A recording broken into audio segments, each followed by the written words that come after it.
প্রশ্নটা প্রত্যেকটা পরীক্ষাতে বারবার আসছে এবং খুবই গুরুত্বপূর্ণ, বিশেষ করে বিশেষ পরীক্ষাতে কিন্তু এত সহজ অঙ্ক দিচ্ছে, বাট এখন বিশেষ প্রশ্ন প্যাটার্ন চেঞ্জ হওয়ার কারণে এটা নাও আসতে পারে।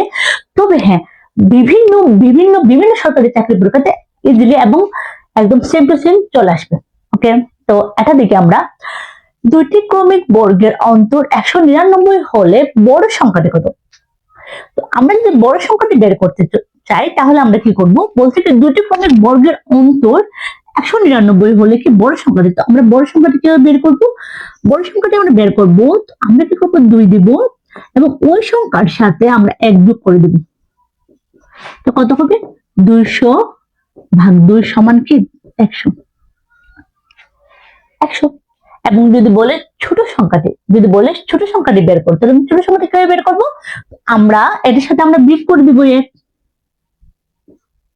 ঠিক আছে, তো কত হবে? 198। 198 ভাগ করলে কিন্তু কত হবে?